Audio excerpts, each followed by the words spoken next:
Haji Sulaiman itu adalah mursyid tarekat di perguruan tinggi Islam paling awal di Asia Tenggara, itu waktu itu di Bandar Aceh. Namanya Daya Baitur Rahman. Iya. Jadi ulama-ulama yang ngajar tarekat di situ adalah Hamzah Fansuri, kemudian Samsudin As-Sumatrani, kemudian Syekh Syakwala atau Abdul Rauf As-Singkili.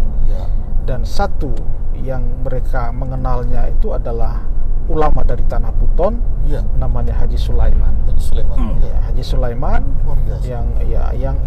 yang di Buton lebih tersohor dalam namanya itu Haji Pada. Oh, yang Haji Pada itu Haji Sulaiman dikenal Haji Sulaiman. Haji Sulaiman. Atau nama yang lain dari tokoh ini adalah Latondika. Kiar dari komunitas kita itu berarti peradabannya sudah jauh. Sangat jauh. Sangat jauh. Nah, itu yang kita tertarik.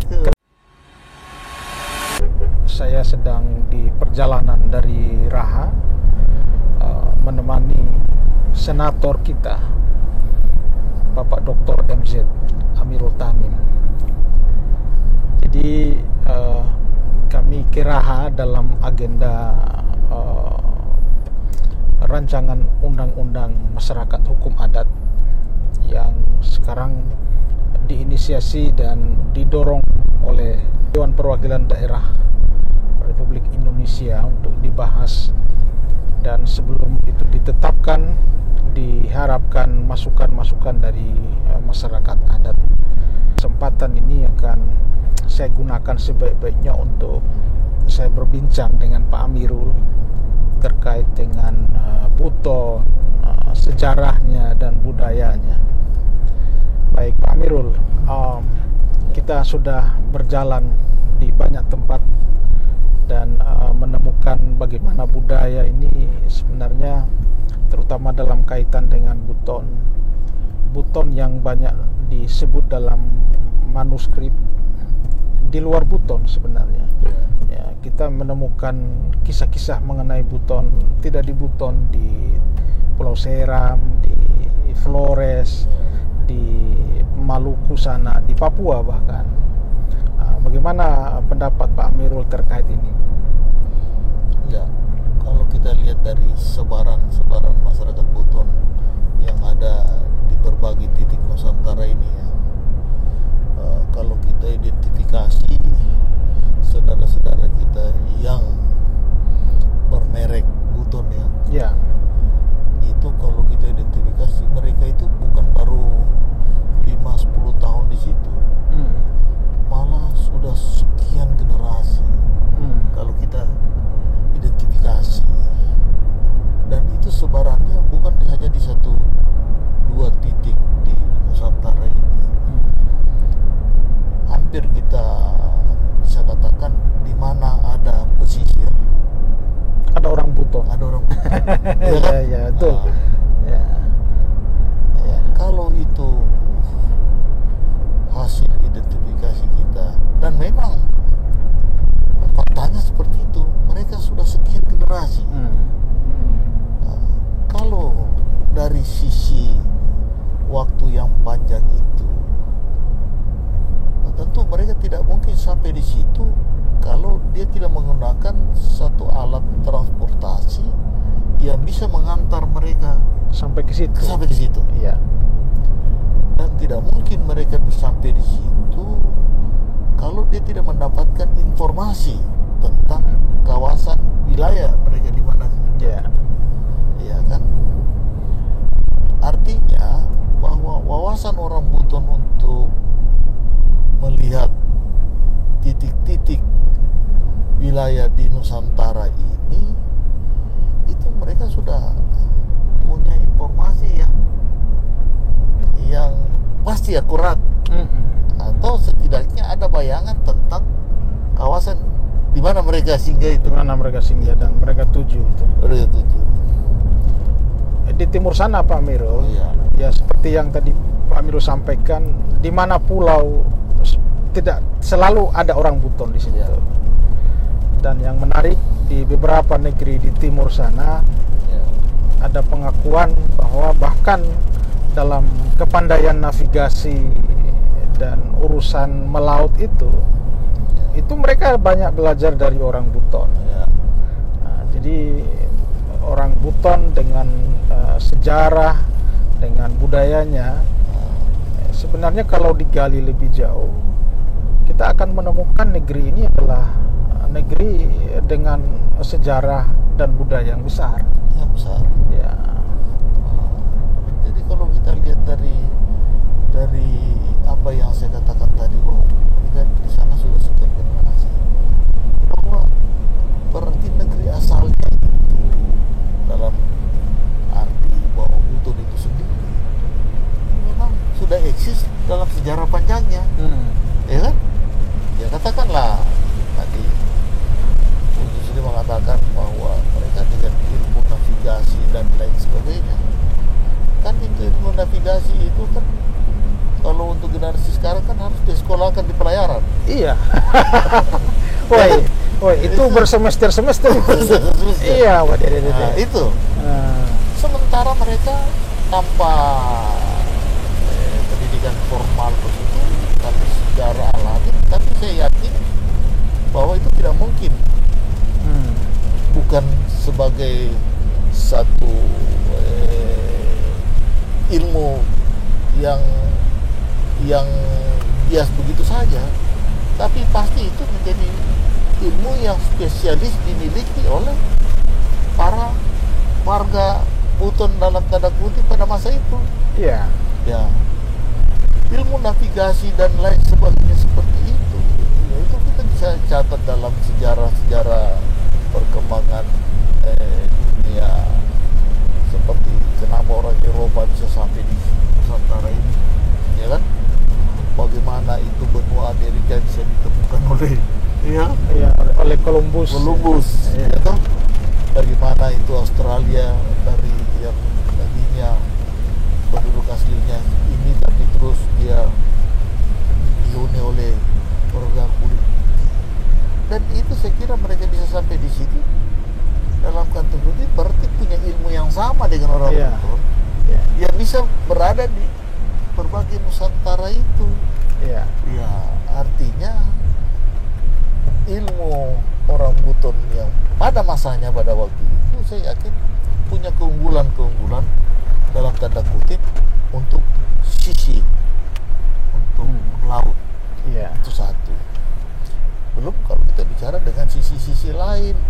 Ya, mungkin seperti apa yang saya berapa kali dengar dari Pak Yusri itu tentang kemampuan kita di dalam ilmu tarekat, ilmu agama yang lain yang menalami itu.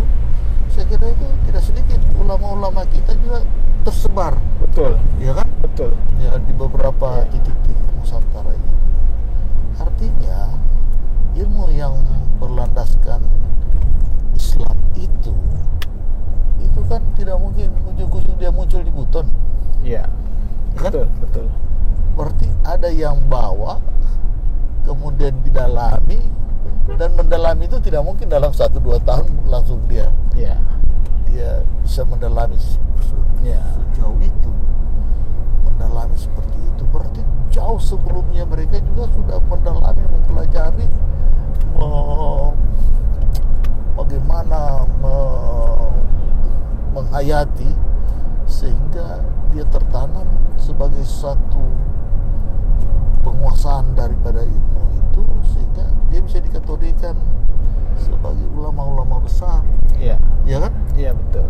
Artinya kalau kita ambil daripada cerita kita yang singkat itu dengan menengok dari satu titik kenapa orang Buton di orang Nusantara, berarti Buton ini sudah punya peradaban jauh sebelumnya. Iya, jauh sebelumnya, paling tidak Buton sejak berubah wujud kerajaan ke kesultanan itu sudah sangat jauh majunya. Kita bisa buka dan menemukan manuskrip banyak yang membicarakan mengenai Buton, terutama dalam hal Islam, tasawuf dan beberapa aliran tarekat. Itu ulama-ulama Buton udah banyak yang besar-besar. Bahkan satu ulama yang terkonfirmasi di Aceh, saya di Aceh dan menjelajah jejak ulama Buton yang di sana, saya menemukan konfirmasi bahwa Haji Sulaiman itu adalah mursyid tarekat di perguruan tinggi Islam paling awal di Asia Tenggara itu waktu itu di Bandar Aceh. Namanya Daya Baitur Rahman. Iya. Jadi ulama-ulama yang ngajar tarekat di situ adalah Hamzah Fansuri, kemudian Samsudin As-Sumatrani, kemudian Syekh Syakwala atau Abdul Rauf As-Singkili, dan satu yang mereka mengenalnya itu adalah ulama dari Tanah Buton, namanya Haji Sulaiman. Haji Sulaiman yang di Buton lebih tersohor dalam namanya itu Haji Pada. Oh, yang Haji Pada Haji itu Pada. Haji Sulaiman dikenal Haji Sulaiman. Haji Sulaiman. Atau nama yang lain dari tokoh ini adalah Latondika. Ya, begitu dia punya pengaruh yang besar di Aceh, sampai menikah dengan perempuan Aceh, dan punya anak. Dia kasih nama seperti nama asal ibunya lah, Aceh. Jadi nama ibunya lah Aceh. Nama anaknya lah Aceh. Ibunya seorang perempuan bangsawan dari Aceh. Saya melacak siapa perempuan ini, menemukan dua pendapat berbeda di Buton. Satu menyebut dia adalah putri Raja Sultan Aceh, kemudian pendapat yang lain dia adalah jandanya mendiang ulama Nuruddin Araniri. Tapi yang jelas Haji Pada menikah dengan salah seorang yang dari Aceh dan turunannya sampai ke Buton. Jadi ulama-ulama ini tidak hanya membawa ilmu, tapi juga membawa turunan yang kemudian menyebarkan pengetahuan mereka ke seluruh Sultanan Buton.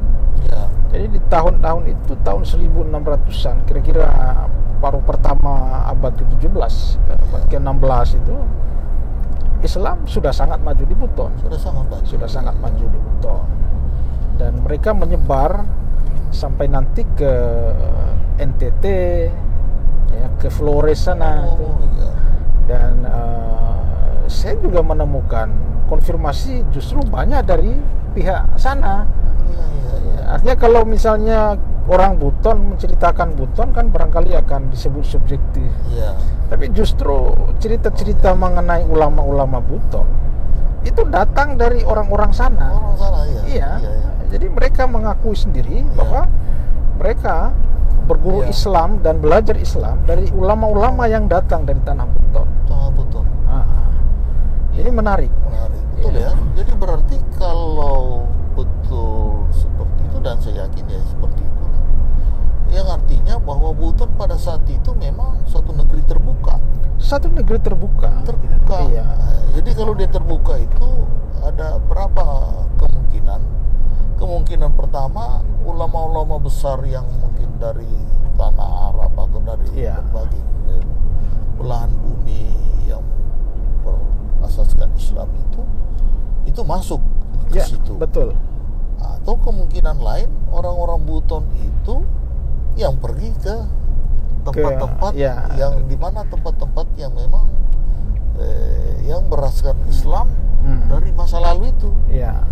Sehingga kalau kita lihat ada fenomena itu, berarti Buton sudah membangun diplomasi yang tinggi pada eranya. Betul. Ya kan? Dari berbagai segi, sehingga bisa ada orang Buton yang ke tempat-tempat di mana pusat-pusat peradaban Islam itu. Bersamaan juga mungkin pada saat itu ada saling mengunjungi, saling mendalami, dan dari sisi itu ada amanah untuk melakukan syiar. Ya kan? Betul. Berarti kalau melakukan syiar dari komunitas kita itu, berarti peradabannya sudah jauh. Sangat jauh. Nah, itu yang kita tertarik.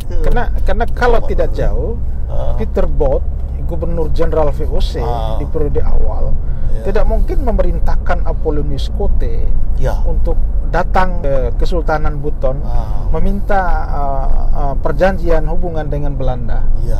Ya, jadi Buton waktu itu sudah sangat maju Ya. dan di dalam peta Belanda dianggap sebagai jalur maritim paling potensial untuk Ya. menuju negeri rempah di timur Nusantara. iya iya, karena letak Ya. geografisnya. Letak ya. geografisnya. Iya iya. Itu selain membuat jarak semakin dekat ke Maluku, Ya. itu jalur ini jalur teraman daripada melalui Sulawesi di bagian utara, yang di situ ya. banyak gangguan bajak laut Iya iya. dari iya, Moro. iya.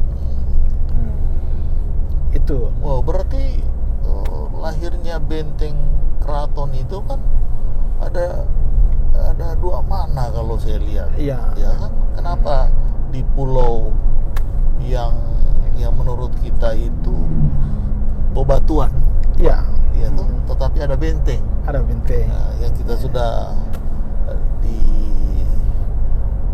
mereka bahwa itu benteng terluas. Iya. Ya. Kan benteng itu punya makna adalah untuk tempat mempertahankan diri.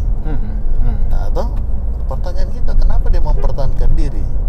Berarti kan ada yang mau merebut. Ada gangguan. Ada gangguan, ada Iya, yang mau merebut iya. kan? Iya. Nah, kalau mau merebut itu ada dua kategori. Punya potensi, Iya. toh, Orang- sumber orang- daya alam yang Iya. mungkin. Ya, orang kalau nggak menarik tidak didekati, Didekati. tidak akan direbut. Mungkin dari sisi ada potensi yang ingin direbut, Iya. Ada atau potensi. mungkin potensi itu adalah posisi strategis Salah satunya itu. yang dimiliki. Salah satunya Ah. itu. Salah satu yang lain kekayaan kayu Oh, yang waktu iya. itu kayu dari Buton itu punya kualitas terbaik untuk kapal-kapal yang dipakai Belanda, biasanya semacam kapal-kapal pemburu ya, Iya. fregat. Dan ini terkonfirmasi juga di Solor, Watan Lema, Pak Oh, iya. Amirul. Iya, kapal-kapal perang mengepung Fort Henricus, benteng Portugis di Lohayong. Itu adalah kapal-kapal perang dari Kesultanan Buton Ya, ya. dalam formasi armada yang dinamai mereka dari bahasa Wolio Kambalawilu. Ush. Iya. Jadi bayangkan, ini pasukan yang ada di Solor, di Flores, tapi nama armada maritimnya adalah Kambalawilu. Ya. Mereka juga bingung artinya ini apa. Iya, Saya iya. bilang ini dari kampung saya. Oh iya. Iya. Iya. Kambala itu kan ikan terbang itu. Iya iya. Nah, perandaiannya ikan terbang itu kan dia menyelam, gerakannya cepat Iya. dan sesekali naik ke permukaan terbang. Ya, itu filosofi dari formasi armada itu. Iya.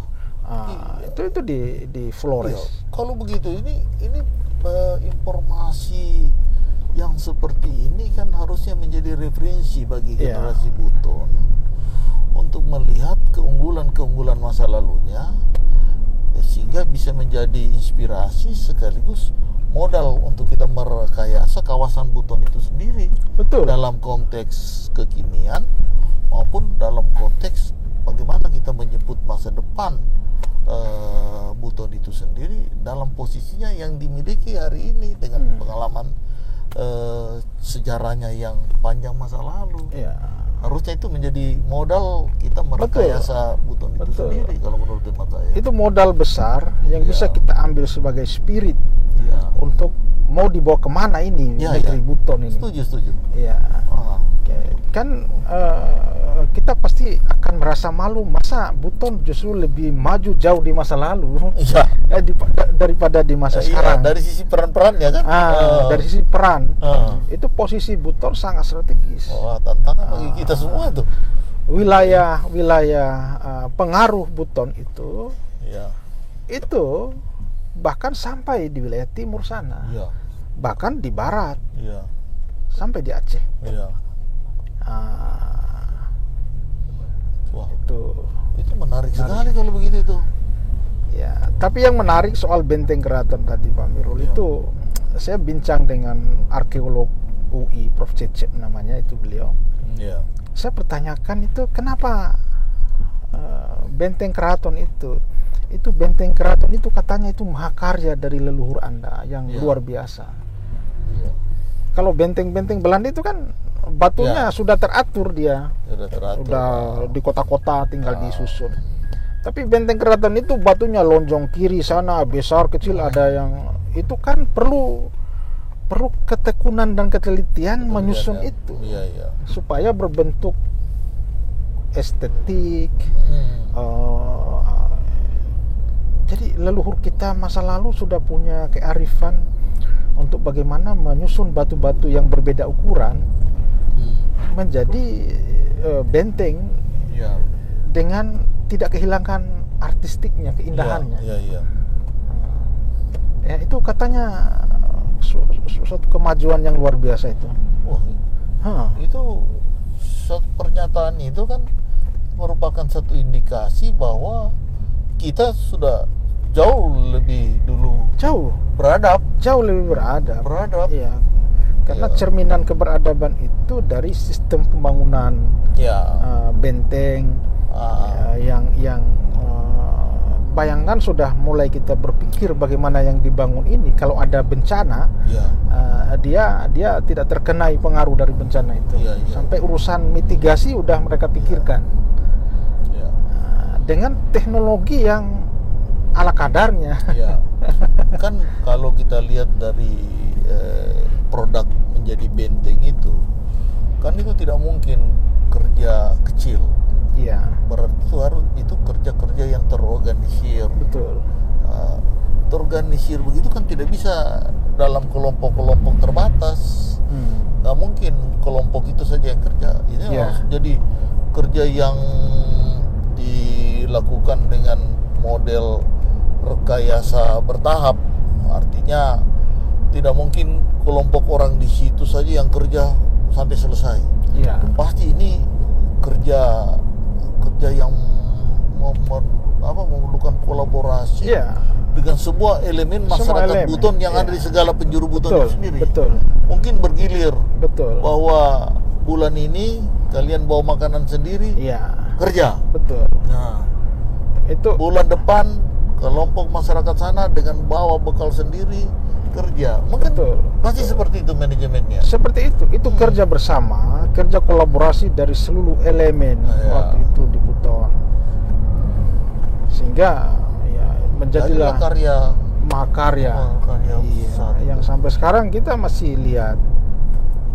Jadi luar biasa ini kekayaan kita, dan saya kira Pak Mirul sepakat ini tugas kita untuk kita lestarikan, kita jaga, dan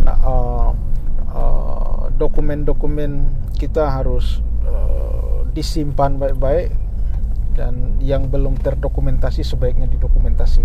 Iya, di sini tuh pada waktu tahun 2006 kalau saya tidak salah, itu pada waktu itu saya mencoba dari tula-tula seperti itu bahwa kita ini mahakarya, produk dari anak negeri sendiri, bukan dibangun oleh penjajah atau pendatang. Dan dia sebenarnya tercatat satu benteng yang besar, sehingga pada waktu saya wali kota itu saya mencoba, wah ini mungkin bisa kita deklarasikan bahwa benteng ini benteng terluas. Kita konfirmasi ada benteng di Eropa itu, ternyata kita lebih luas. Sehingga pada waktu itu hasil konfirmasi itu, maka Muri pada waktu itu menyatakan bahwa benteng Keraton Mulyo itu adalah benteng terluas. Itu pada era saya untuk bagaimana kita dapat pengakuan itu. Bersamaan dengan itu juga kita lakukan itu membaca naskah pembukaan Undang-Undang Dasar 45 itu terbanyak pada waktu itu, siasati agar kita bisa menghadirkan beberapa ritual Muri di bawah-bawah itu. Saya kira menarik sekali ini untuk kita menjadikan motivasi bagi generasi Buton hari ini dan ke depan, bahwa leluhur kita dengan segala keterbatasan tapi dia bisa melahirkan satu mahakarya yang sebenarnya itu cukup besar. Kalau sekarang kita anggarkan ini triliunan itu mungkin. Triliunan dan akan menyita pekerja yang banyak luar biasa. Dan menunda yang lain. Anggaran habis tersedot situ. Aduh, itu mahakarya. Baik, betul. Pak Amirul, terima kasih banyak. Wah, makasih banyak yang luar biasa. Ya, makasih banyak. Kita membuka wawasan ini, semua.